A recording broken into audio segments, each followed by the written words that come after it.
ID the Future, a podcast about evolution and intelligent design. Welcome to ID the Future. I'm your host, Andrew McDiarmid. Today, I'm speaking again with Dr. Jonathan McLatchie, fellow and resident biologist at the Discovery Institute's Center for Science and Culture. Jonathan was previously an assistant professor at Sattler College in Boston, where he lectured biology for 4 years. He holds a bachelor's degree in forensic biology, a master's degree in evolutionary biology, a second master's degree in medical and molecular bioscience, and a PhD in evolutionary biology. His research interests include the scientific evidence of design in nature, arguments for the existence of God, and New Testament scholarship. Jonathan is also founder and director of talkaboutdoubts.com. Jonathan, welcome back to the podcast. Great to be here. In a previous episode, we discussed an article you wrote for evolutionnews.org some years ago that explained why sex, sexual reproduction, is the queen of problems for evolutionary theory. The origin and maintenance of sex and recombination is not easily explainable by evolutionary processes. Popular science writer Carl Zimmer has written that sex is not only unnecessary, but it ought to be a recipe for evolutionary disaster. And yet, sex reigns, despite the short-term disadvantages. This is a problem when it comes to attempts to explain sexual reproduction in evolutionary terms. We also talked last time about the design and complexity of sperm cells and how they challenge evolution and provide evidence of intelligent design. In this episode, we're going to continue discussing this topic with a look at two more of the irreducibly complex core of components needed for successful sexual reproduction: seminal fluid and sperm capacitation. And we'll also talk a bit about the principle of irreducible complexity itself, what it means, a rebuttal of arguments made against it, and even how a Bayesian approach to irreducible complexity using Bayesian reasoning can help us understand it better. All right, Jonathan, let's start with seminal fluid. Now, recalling high school health and science class, many of us know that between 200 and 500 million sperm are released with each ejaculation. Why are such huge numbers necessary? Sure, well, such huge numbers are needed in order to have a significant chance of fertilizing the egg, because many hazards confront the sperm cells as they make their way through the uterus and the uterine tubes. So after ejaculation, millions of the released sperm cells can either flow out of the vagina or else die in its acidic environment. And the sperm cells also need to pass through the cervix and an opening into the uterus, which requires passage through the cervical mucus. And although the mucus is thinned to a more watery consistency during the fertile window, making it more hospitable to sperm, there are millions of sperm cells that die attempting to make it through the mucus. And moreover, the female reproductive tract has immune defenses that protect against pathogens, and these defenses can also target and destroy sperm cells, which are viewed as foreign cells. And antibodies can recognize the sperm, and therefore, that can lead to their inactivation or their elimination. There are also tiny cilia in the fallopian tube that propel the egg towards the uterus, and some of the sperm that are left end up becoming trapped in the cilia, and they die there. There's only a small handful of the original sperm cells that actually make it as far as the egg, and so it is, in fact, needed for there to be hundreds of millions of sperm cells that get released with an ejaculation in order to have a reasonable chance of one of those sperm cells making it to the egg and fertilizing it. Yeah, so 1 in 200 million or 500 million chance, a harrowing journey for these sperm cells with lots of things to overcome, but we see how the process does make things easier. Now, the seminal fluid is very important to the success of fertilization. Let's review some of the ways that seminal fluid helps the sperm cells in their life or death journey. First, it's an energy source. Tell us about that. Well, the seminal fluid provides essential nutrients to support the survival and the motility of the sperm. So that would include fructose, which is a sugar that serves as a source of energy for the sperm. It fuels the production of ATP in the mitochondria, as well as other sugars and amino acids and enzymes. So if there wasn't fructose in the seminal fluid to power the mitochondria, that would have significant implications for the motility and viability of the sperm cells. Okay. Next, the seminal fluid is alkaline. Why is that helpful? Yeah, so this is important because the vagina has an acidic pH, as I mentioned before, and that's produced by the normal flora or bacterial populations that are present in the vagina. And this environment is unfavorable to the sperm cells. And so the alkalinity of the seminal fluid actually serves to neutralize the acidic environment of the vagina, and this actually assists in the survival of the sperm cells. Okay. Now, a couple more really key features here. The seminal fluid has the ability to coagulate and liquefy. Why is that important? Well, following ejaculation, the seminal fluid initially coagulates to form a gel-like consistency, and this coagulation helps to keep the semen in the vagina and the cervix. It prevents it from immediately running out, and thereby greatly increasing the odds of a successful fertilization. So this occurs upon exposure to the air or the alkaline environment of the female reproductive tract, activating clotting factors that are present in the seminal fluid, including tissue transglutaminase. The transglutaminase converts the seminogelin, which is a major protein in seminal fluid secreted by the seminal vesicles, into a sticky protein called fibrin, and then fibrin forms a network-like structure that entraps sperm and other components of the semen. And if the semen were to remain in that condition, the sperm would be immobilized permanently, and they wouldn't be able to fertilize the egg. But over time, the coagulated sperm actually liquefies as a result of enzymes that are present in the fluid.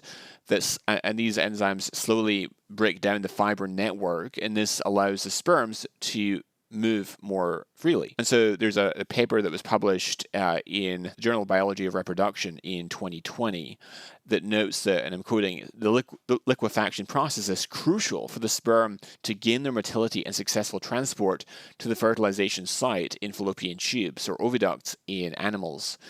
Hyperviscous semen or failure in liquefaction is one of the causes of male infertility, end quote. So, in fact, targeting these serine proteases is actually being suggested as a target for novel non-hormonal contraceptives. So it's crucial for the process of fertilization. Interesting. And from my reading of your work, the coagulation and liquefaction or liquefaction properties of seminal fluid pose a challenge to evolutionary explanations. Why is that? Yeah, so from an evolutionary perspective, it's difficult to envision a scenario where semen coagulation evolved without simultaneously having a mechanism in hand for liquefaction. And this is a prime example of a non-adaptive intermediate that is prohibitive to evolution by natural selection. Well, let's move on to sperm capacitation, a significant prerequisite to fertilization. Capacitation means the changes sperm cells have to undergo in order to give them the ability to fertilize an egg. Let's start with the biochemical changes. Sure. So sperm capacitation occurs in the female reproductive tract, and it prepares the sperm to interact successfully with the egg. And it's absolutely fundamental in order for the sperm cells to acquire the ability or the capacity to fertilize. So upon initial ejaculation of the sperm, they possess certain molecules and proteins on their surface that inhibit their ability to fertilize an egg. And so these surface molecules during capacitation get removed. That would include cholesterol and glycoproteins or modified, allowing the sperm to become more receptive to the egg. Okay. And sperm cells also undergo physiological changes during this process of capacitation. Can you outline those for us? Sure. So as the capacitation progresses, the motility pattern of the sperm also changes. So they undergo hyperactivation, which is characterized by increased amplitude and asymmetrical beating of the tail. So hyperactivated sperm exhibit vigorous movements, which help them to navigate through the female reproductive tract and arrive at the egg cell. And capacitation also involves changes in the composition and fluidity of the sperm cell membrane. And these changes allow the sperm to interact better with the zona pellucida of the egg, which is the outer shell, if you will. And the acrosome becomes primed for the acrosome reaction, which releases these enzymes that we talked about in the last program to allow penetration of the egg membrane. And capacitation is also associated with an increase in the influx of calcium ions into the sperm. So calcium plays a crucial role in various intracellular signaling processes that are necessary for sperm function and fertilization. Okay. Now, in your article on these components of sexual reproduction, you conclude with this. Various features of the head, middle piece, and flagellum, together with the properties of the seminal fluid, are critical to the sperm cell's function of reaching and fertilizing an egg. If any one of these parts is not present or fails to function properly, the sperm cell is rendered completely impotent and reproduction cannot occur. So I wanted to take this moment to kind of talk about irreducible complexity a bit more now. The term was coined by biochemist Michael Behe in his 1996 book, Darwin's Black Box. The idea stems from a criterion of failure that Charles Darwin himself offered up regarding his theory of evolution. Here's what Darwin said. If it could be demonstrated that any complex organ existed which could not possibly have been formed by numerous, successive, slight modifications, my theory would absolutely break down. Now, this admission of Charles Darwin's has been a key area for those critical of his theory to look carefully at and to try to target. Behe defined the term irreducibly complex as referring to, quote, a single system composed of several well-matched interacting parts that contribute to the basic function, wherein the removal of any one of the parts causes the system to effectively cease functioning, unquote. And since natural selection can only choose systems that are already working, if a biological system cannot be produced gradually, it would have to arise as an integrated unit in one fell swoop for natural selection to have anything to act on. Behe also notes that as the complexity of an interacting system increases, the likelihood of natural selection producing it, not even through a direct process, but even an indirect, circuitous route, would drop precipitously. And the more systems we can identify as irreducibly complex, the more we can say that Darwin's own criterion of failure has been met. Indeed, Richard Dawkins has said that if evolution is not gradual, it ceases to have any explanatory power at all. Now, Jonathan, would you say that a number of crucial components involved in sexual reproduction are irreducibly complex systems? And why did you come to that conclusion? Absolutely. Various features and properties of the head, the middle piece, and the flagellum of the sperm cell, together with the properties of the seminal fluid, are critical to the ultimate objective of the sperm cell arriving at the egg and performing fertilization. So if any one of those components was missing or is not working as it ought to, then the sperm cell is rendered completely impotent and reproduction can't occur. And so the phenomenon of reproduction points to a cause that possesses foresight, one that can visualize a foreordained outcome and bring everything together that's needed to actualize that higher level purpose or end goal. And there's no cause in the universe that is known to have such a capacity of foresight other than conscious deliberation or intelligent design. And so that's why I am an intelligent design proponent. Right.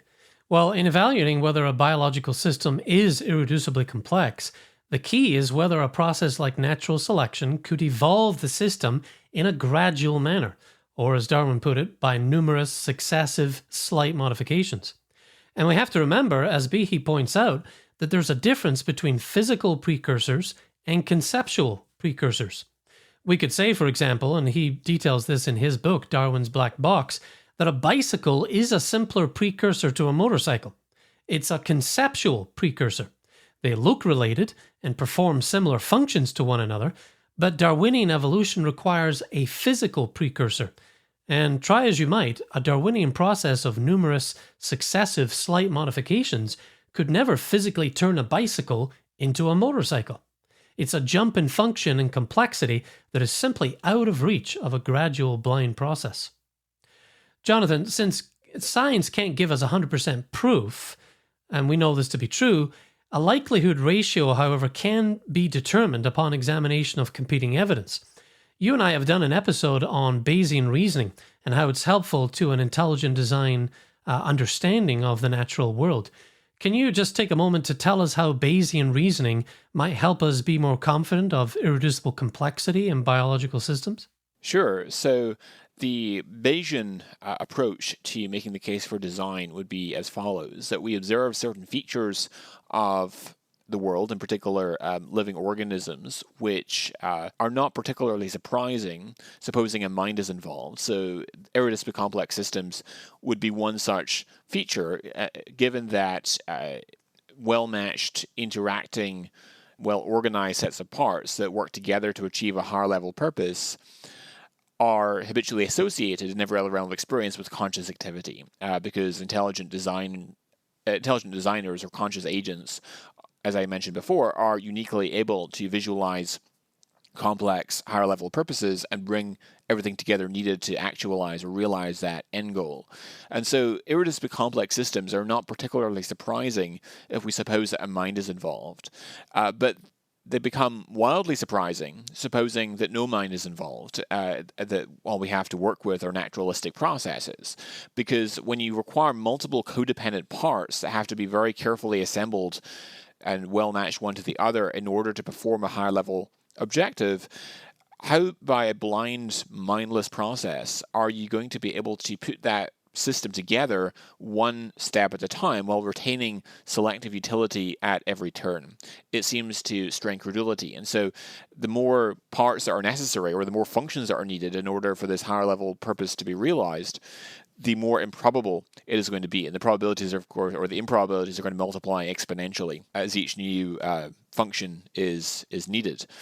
And so it's enormously improbable on the supposition that only naturalistic processes are involved and that there's no teleology underlying the origins of these systems. Whereas it's not especially improbable if a mind was involved. And so in light of that top-heavy likelihood ratio, overwhelmingly top-heavy likelihood ratio, it favors a design hypothesis. And given that chance is such a big factor from a naturalistic perspective in explaining each of these irreducibly complex systems, of which there are many thousands in biology, these are actually epistemically independent of each other. And so the Bayes factors, if you will, which is essentially the result of that ratio.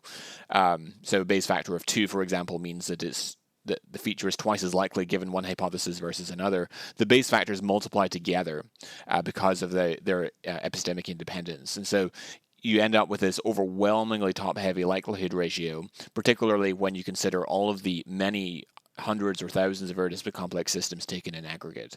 Yeah. And I would say, and listeners may agree who have been studying this topic for a while, you can tell the problems for evolutionary theory to explain these irreducibly complex systems and the level of complexity in biological systems. You can tell that this is getting worse, year by year, decade by decade. And in fact, listeners, if you do study Mike Behe's books and his work, that's one of the main points he's making is, look, we have a revolution in microbiology that is revealing layer upon layer upon layer of complexity that we didn't know about before. And, when you throw in the irreducible complexity argument and the fact that Darwinian evolution would struggle to come up with these systems all in one place before they can be selected for, it just really results in an insurmountable problem. Well, since Behe put forward his arguments for irreducible complexity over 25 years ago, a number of people have tried to refute him, naturally. Jonathan, are you aware of some of the proposals that have been put forward, both when his book first came out and maybe over the last 25 years? What have been done with those? Have they been challenged and refuted? Absolutely. So the most popular rejoinder to Behe's thesis has been the co-option or acceptation model, where you could borrow parts from another system and incorporate them into a new irreducibly complex system. So, for example, the type 3 secretion system is an injectosome or needle which injects toxins into multicellular organisms. It's found, for example, in Yersinia pestis, which is a causative agent of bubonic plague. And the type 3 secretion system is itself a part of the bacterial flagellum. It's also used for the bacterial flagellum to export proteins during assembly. And so Ken Miller and Nick McLatchie and Mark Palin and others put forward the type 3 secretion system as an evolutionary precursor of the bacterial flagellum. This has now turned out to be completely incorrect. There's a number of different lines of evidence that indicate that the type 3 secretion system is an evolutionary degradation product of the flagellum rather than the reverse. The bacterial flagellum actually is much more widely distributed than the type 3 secretion system, which is much more taxonomically restricted, and so it suggests that the type 3 secretion system came later. It also makes sense from an evolutionary perspective because there's a selection pressure to be able to swim.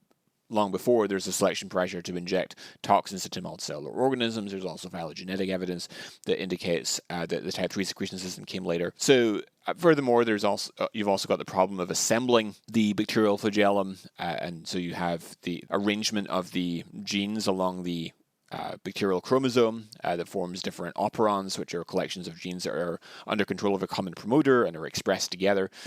That is non-random, and actually that forms what we call a transcriptional hierarchy. So you have a very carefully controlled and choreographed assembly system for putting the bacterial flagellum together, and then of course the parts have to be well matched one to the other and so forth. So I don't buy the co-option scenario. Another approach to explaining irreducible complexity, or to undermining the argument from irreducible complexity, is to point to examples in nature where a component that is necessary in one organism is not necessary in another organism and may in fact be absent from another organism. But I don't find this rejoinder compelling either, for the reason that, as you mentioned in your preamble, Behe distinguishes between a physical precursor and a conceptual precursor, right? So, for example, a unicycle is a conceptual precursor to a bicycle. A unicycle is simpler than a bicycle. A unicycle only has one wheel. A bicycle has two wheels. But can you transform a unicycle into a bicycle just by adding another wheel? Well, no. It requires a lot more codependent changes for one to transform into the other. And there are examples that one could draw from biology to illustrate this point as well. I also think that it's important to nuance the argument from irreducible complexity in terms of, so the way that I see the concept of irreducible complexity is not in terms of the number of structural parts that need to be present, but rather the functions that need to be performed in order for this higher level function to be realized. And so in principle, you could have one part that performs multiple of those functions, or you could have multiple proteins that are necessary for that one function, or contribute to that one function, and you might even have a level of redundancy there, and so forth. But I think that in many of those cases where you see that there is a protein that's needed in one organism but absent in another, it is generally the case that there's a different set of proteins that are performing the same function, or that you have a different idea or a different solution to the same problem. And so these rejoinders to irreducible complexity have never carried a lot of sway with me. Right. Well, and it's like Behe says, you could have somebody come along, an eager, inventive person who wants to change, sits down with a bicycle and just spends hours and hours fixing it up and making it into a motorcycle. That could happen. But we already know that minds can build irreducibly complex systems. What we're challenging here is a Darwinian process, a blind, gradual process consisting of numerous successive slight modifications doing this. No, we're not going to jump to that so quickly. Well, when we find irreducible complexity then in a biological system, it becomes, in Behe's words, a formidable structural obstacle to thinking Darwinian processes could do the job. And as you put it, Jonathan, in your article on seminal fluid and sperm capacitation recently, the phenomenon of human reproduction points to a cause with foresight, one that can visualize a foreordained outcome and bring together everything needed to realize that end goal. There is no cause in the universe that is known to have such a capacity of foresight other than intelligent design. Just wanted to reiterate that because those are strong words and I think very appropriate here. Well, that's all the time we have for this episode. In another podcast, we're going to look at more components of the irreducibly complex core needed for successful sexual reproduction, including the male reproductive functions, as well as perhaps egg cells in female reproductive function. These indeed are spicy problems for an evolutionary process to explain, but the design and complexity of these crucial components, not a surprise on a design hypothesis. Jonathan, thanks for your time today. Thank you. Great to be here. Well, we'll include Jonathan's articles in the show notes for this episode, which you'll find at idthefuture.com. And if you want more of Dr. McLatchie's work, just hop on to his website, jonathanmclatchie.com. And if you're wondering how to spell that Scottish last name, it's McLatchie, jonathanmclatchie.com. Well, that's it for ID the Future. I'm Andrew McDiarmid. Thanks for listening. Visit us at idthefuture.com and intelligentdesign.org. This program is copyright Discovery Institute and recorded by its Center for Science and Culture.